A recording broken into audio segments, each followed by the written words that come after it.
Assalamualaikum warahmatullahi wabarakatuh. Hai para pendengar podcast Hafidhah Live. Apa kabar kalian? Aku harap kalian sehat-sehat ya, ceria selalu, dan tentunya dalam lindungan Allah Subhanahu wa taala. Amin. Hari Jumat nih, jangan lupa perbanyak sholawat, sedekah, berzikir, beribadah, murojaah, dan apapun yang mendekatkan diri kepada Allah. Hari ini spesial banget karena aku bakal share ke kalian yang pengen tahu banget tentang sistem pembelajaran di Pondok Pesantren Dar Al-Furqon Kudus. Pada podcast kali ini aku gak sendiri karena podcast ini adalah hasil interview bersama Ustadzah Rizkuna Akhirul Maulidiyah. Jadi meskipun aku alumni DAFU nih ya, aku sebut DAFU gak apa-apa kan, biar jauh lebih ikonik dan mudah diingat. Darul Furqon kita singkat DAFU. Oke. Jadi meskipun aku alumni DAFU, bukan berarti sistem di masa aku itu sama dengan sistem di masa saat ini. Jadi aku lulusan tahun 2016 dan ini udah 2021, so pastinya sistemnya udah sangat berbeda, dan tentunya pengasuh Pondok Pesantren Darul Furqon selalu berinovasi untuk memberikan sistem terbaik bagi para santrinya.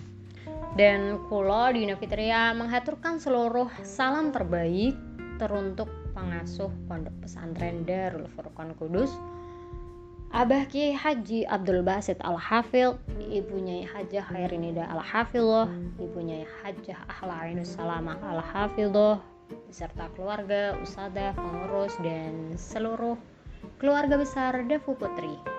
Semoga saya bisa menyampaikan podcast ini dengan takdim dan tentunya berakhlak. Semoga. Oke, langsung saja ya guys. Jadi aku mulai dari sistem pembelajaran di DAFU Putri. Oke, jadi aku cuma memberikan garis besar sistem seperti apa yang ada di DAFU Putri. Nanti tentang seluk-beluknya atau mungkin ada pergantian sistem, silahkan kalian tanyakan ke pengurusnya langsung atau santrinya secara langsung, seperti itu. Atau solusi yang terbaik adalah kalian survei langsung ke pondok. Jadi di DAFU Putri terdapat 4 guru utama yang kalian harus menyelesaikan hafalannya secara paripurna. Yang pertama adalah setoran kepada Abah Kiai Haji Abdul Basit Al-Hafidh. Setoran kepada Abah dilakukan jika kalian sudah selesai imtihan 15 juz. Lantas juz 1 sampai 15-nya gimana? Disetorin kepada siapa? Pantau terus podcast ini ya. Setoran Abah dilakukan ba'da zuhur sebanyak 1 halaman. Setelah mencapai 1 juz diseperempatkan. Kalian punya bayangan enggak sih tentang seberapa banyak tuh seperempat juz? Kalian tolong bayangkan dulu, 1 juz itu ada 20 halaman, maka seperempatnya atau 1/4-nya adalah 20 dibagi 4. Paham kan? Jadinya setelah 1 halaman disetorin 1 juz udah semua, kalian langsung nyetorin 5 halaman dalam sekali setoran. Biasanya setoran Abah berakhir menjelang asar. Jadi sekedar tips aja, jika kalian pengen setoran lebih awal, kalian harus cepat-cepat mendapatkan soft yang paling depan agar kalian juga lebih cepat selesai. Jadi kalian bisa istirahat atau terus lagi atau mungkin makan dan segala hal yang lain. Setoran yang kedua adalah kepada Ibunya Hajah Khairinida Al-Hafidhoh. Setoran bersama ibu dilakukan ba'da subuh dan selesai sekitar jam 7 atau jam 8 pagi. Kalian bisa setoran 2 halaman per hari, tapi nggak lebih. Kalau kurang it's okay, tapi kurangnya ya cuma 1 halaman, jangan sampai setengah halaman. Jangan, harus dipersiapin ya, kalian harus semangat banget. Kalian bisa setoran kepada ibu jika sudah mencapai hafalan juz 11 sampai khatam. Nah, seperti yang tadi aku sebutkan, setoran Abah kan dimulai setelah tes 15 juz ya. Nah, kamu bisa melalui tes 15 juz jika sudah menyelesaikan hafalan juz 11 sampai 15 kepada ibu. Lantas, juz 1 sampai 10-nya gimana, Kak? Disetorin ke siapa? Stay focus on my podcast, oke? Setoran yang ketiga adalah bersama Neng Salma Nabila. Masya Allah, mohon maaf, tremor banget ini saking nervousnya. Neng Salma Nabila adalah putri pertama ibunya Hajjah Khairin Nida. Beliau mengampu setoran dari juz 30 1 sampai 5. Besaran hafalannya sekitar 2 halaman. Kalian bisa memulai setoran kepada beliau setelah selesai tes juz 5. Setoran dilakukan sekitar jam 8 atau 9 pagi. Namun setorannya ini ada tambahan nih, yaitu setoran binadur 2 halaman. Yang ini, setoran ini tuh bakal calon setoran kamu di pagi hari. Jadi di pagi harinya tuh diharapkan hafalan kamu tuh udah ditashehkan lah istilahnya. Jadi bacaan kamu udah bagus, makanya kamu baru boleh ngafalin untuk step selanjutnya. Semoga bisa dipahami ya. Dan info tambahan, Neng Nabila juga mengajar pembekalan makhraj untuk santri baru pada jam 7 sampai jam 8. Jadi insya Allah jika kamu mondok di Dafu bakal memiliki kualitas bacaan, hafalan, dan insya Allah akhlak yang sangat baik. Semangat ya, insya Allah kalian pada bisa semua. Setoran yang keempat adalah setoran ustadzah. Setoran ustadzah ini dilaksanakan ba'da subuh. Kamu bisa memulai setoran dari juz 30 sampai juz 1 dan 5. Kan kita kalau ngafalin itu awalnya tuh juz 30 dulu gitu loh. Warming up-nya tuh juz 30. Baru nanti kita start di juz 1, 5 sampai balik lagi 30. Seperti itu. Jika kalian bingung kok dari tadi aku bilangnya juz 30 habis itu 5, kali aja kalian pusing kan. Nah, setoran sama ustadzah ini sebanyak 2 halaman. Sama seperti sistem sebelumnya, ada nyeprapatnya. Dan setoran ustadzah yang kedua adalah setoran pada jam belajar. Jam belajar itu sekitar jam 9 sampai 10 malam. Biasanya 2 halaman yang dilakukan oleh seluruh santri sebelum menyetor hafalannya ke Ibu Ririn harus disetorin dulu ke ustadzah. Jadi ini ada absennya ya guys. Jadi kalau misal kamu skip setoran ustadzah, kamu gak bisa nyuri-nyuri buat setoran ibu, karena pasti ada informasinya kamu tuh skip atau kamu hadir gitu. Kamu juga boleh minta private ke ustadzah, seperti minta disimak mungkin lebih banyak daripada umumnya, tapi kamu harus matur dulu kepada ustadzah bagaimana baiknya, seperti itu. Jadi semua harus dikomunikasikan dulu. Dan yang terakhir adalah setoran kepada ibu nyai Hajjah Ahla Ainus Salamah Al-Hafidhah.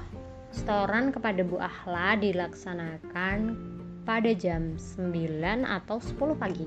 Kamu bisa memulai setoran kepada Bu Ahla sejak juz 30. Biasanya kamu bisa setoran 2 halaman, dan ini misal kamu menginginkan setoran lebih juga harus dikomunikasikan dulu kepada Ibu Ahla. Jadi nanti biar diberikan solusinya. Sistemnya sama seperti sebelumnya, setelah mengumpulkan hafalan 1 juz harus diseprapatkan, kemudian baru lanjut ke juz-juz selanjutnya. Nah, ini part agak ringan, kalian gak bakal pusing, cukup dengerin aja. Adalah apa itu daily life di Dafu Putri. Jadi keseharian di Dafu Putri itu ngapain aja sih? Tadi pasti kalian kalau pusing banget ya dengerin setoran ini, setoran itu, setoran apa, itu gak usah pusing, tapi jalanin aja, nanti juga mudeng-mudeng sendiri kok. Jadi daily life di Dafu Putri itu yang pertama, waktu subuh kita sholat subuh berjamaah. Jadi kamu akan lebih baik jika bangun sebelum subuh. Jadi kamu mungkin bisa bersih-bersih, mandi, wudhu, melakukan sholat sunnah tahajud atau sholat sunnah lail yang lainnya.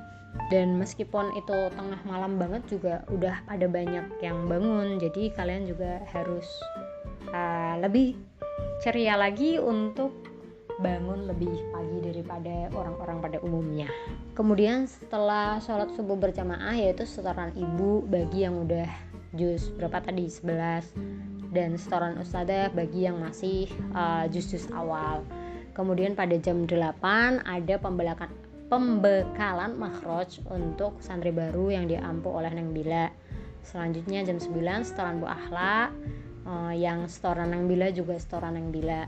Selanjutnya kan jamaah duhur. Nah, habis itu setelah jamaah duhur ada setoran abah.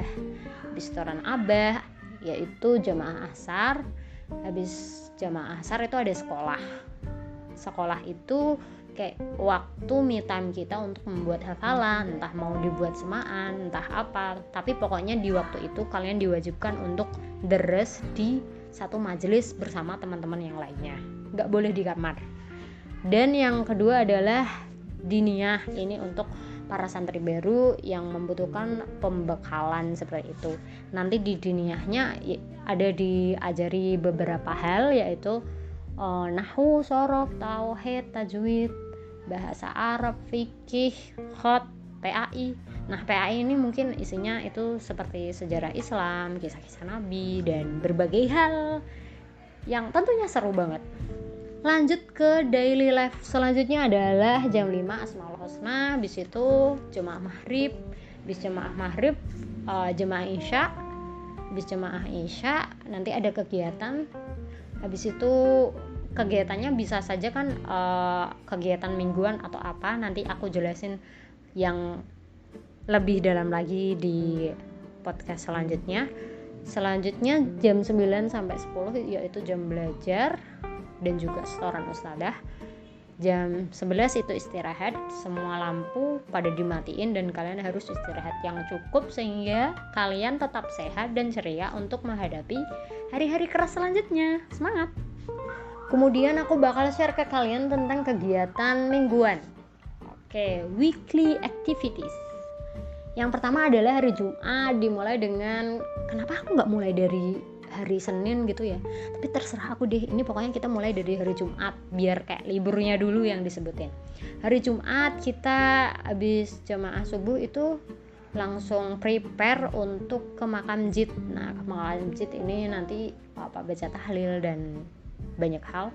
Selanjutnya mudarosah ini tergantung jus-jusnya nanti dipilihin sama mbak-mbak gemoy pengurus. Dan selanjutnya ro'an masal.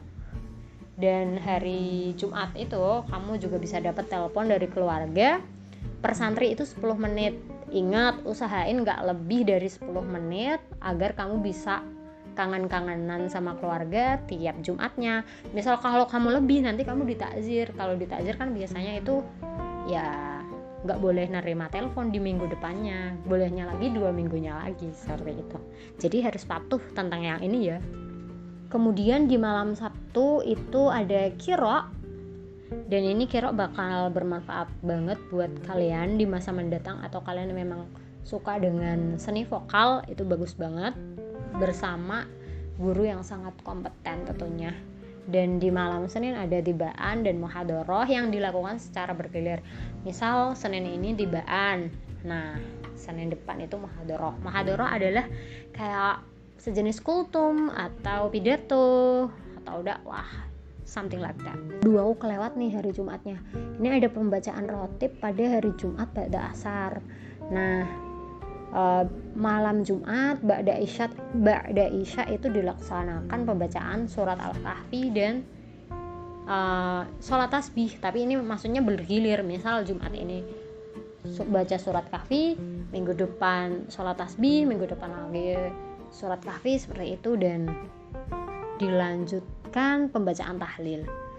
Dan di hari Senin jam 8 sampai 9 dilaksanakan semaan massal. Jadi kamu semaan massal itu kayak kamu disimak hafalannya 3 juz nanti sama temennya, seperti itu. Selanjutnya adalah kegiatan bulanan. Yang pertama adalah sambangan. Ini bakal ditunggu-tunggu banget kepada seluruh umat santri Dafu Putri. Sambangan ini hanya terjadi pada Jumat pertama bulan Hijriah. Jadi keluarga kalian harus tahu itu ya, tanggalan Hijriah biar nggak terlewat sambangannya, biar bisa ketemu sama kalian.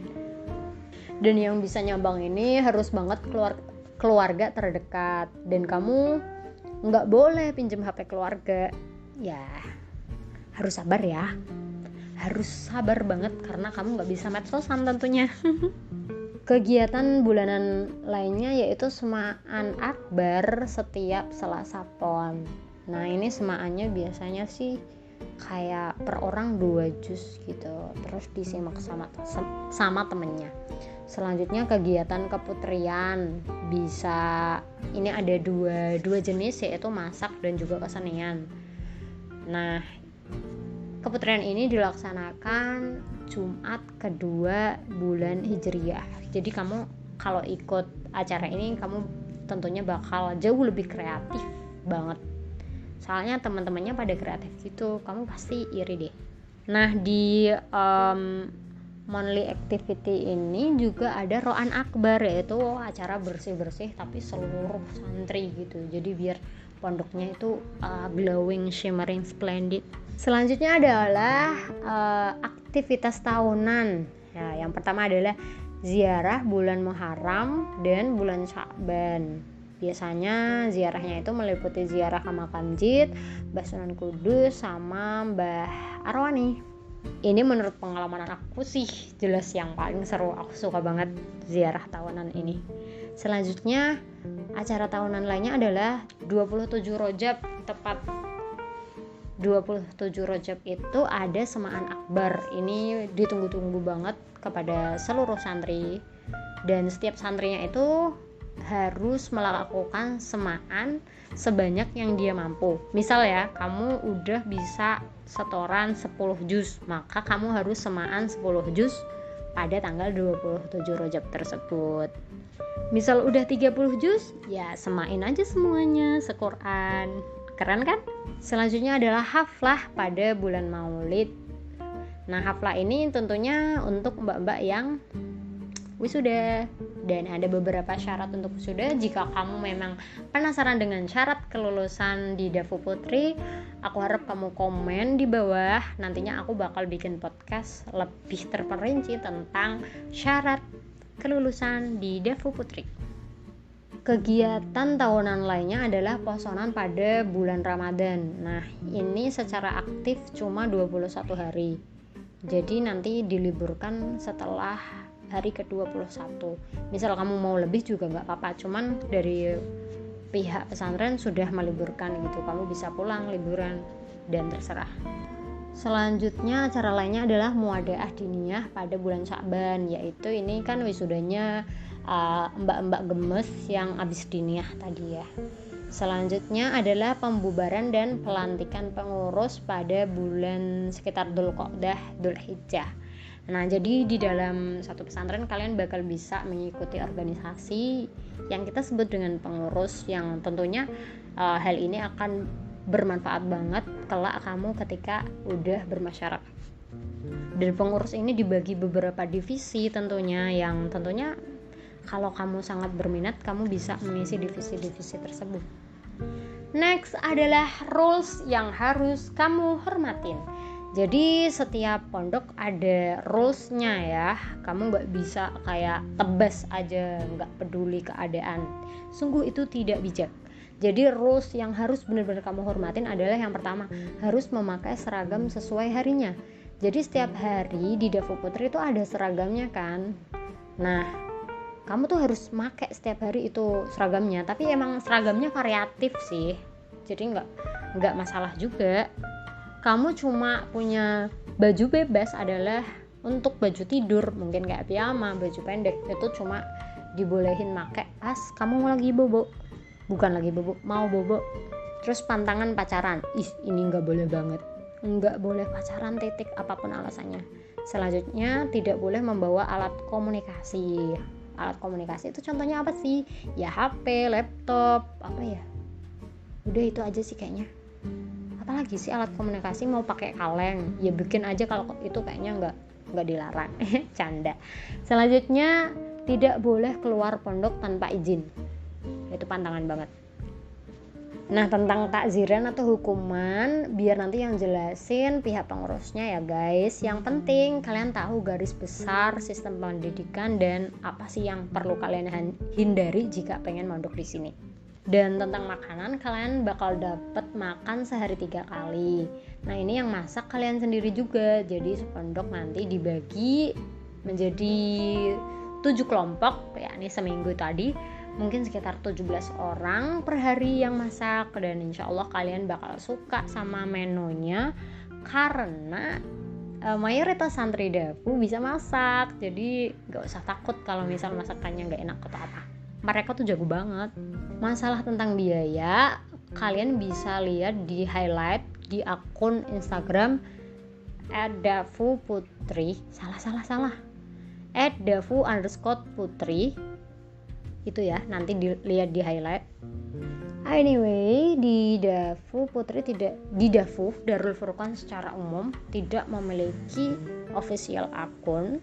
Jadi akun Dafu Putri itu cuman kayak berisi postingan kenangan-kenangan dan kreativitas alay aja dari para santri Dafu. Jadi itu bukan alat untuk kalian daftar atau gimana, dan Dafu sendiri belum membuka pendaftaran secara online. Kan misal banyak banget yang nanya, "Kak, bisa nggak daftar online kayak gitu?" Belum bisa kayaknya sih. Dan kalian harus banget untuk survei secara langsung biar tahu keadaan realnya seperti apa. I feel so grateful because ya aku bangga banget sih bisa menjadi bagian dari Dafu Putri. Aku sangat ngerasa Dafu Putri memberikan dampak yang begitu luar biasa untuk hidup aku, karena di sana itu diampu oleh guru-guru yang Masya Allah super kompeten banget, dan pondoknya tuh kebersihannya benar-benar terjaga. Siapa sih yang nggak kerasan di tempat bersih? Pastinya semua orang pada kerasan, dan aku tuh happy banget waktu mondok di sana. Aku nggak punya keluhan tentang hal kebersihan sih. Menurut aku selama aku mondok di berbagai pesantren, Dafu ini yang paling terbersih. Aku nggak gombal, ini aku bener-bener serius. Dan lingkungan sosialnya Masya Allah, teman-temannya tuh pada saleh-saleha gitu. Akunya aja yang akhlaknya burik, aduh sedih banget. Kalau aku dibandingin sama teman-teman ya nggak ada apa-apanya lah. Kalau mereka sih mah top banget. Dan tentunya kalian bakal sangat fokus untuk ngapalin, karena kalian nggak dapat distraction dari faktor eksternal seperti media sosial, HP, orang-orang luar, dunia dan seisinya. Kalian nggak dapat itu. Paling distractionnya tuh dari dalam, kayak kita tuh suka homesick, kangen, atau apa ya, suka jadi anak senja. Nanti kalian di sana bakal suka nulis puisi, novel atau apa, karena ya kesedihan itu akan dituangkan di atas kertas, dan itu tuh so sweet banget.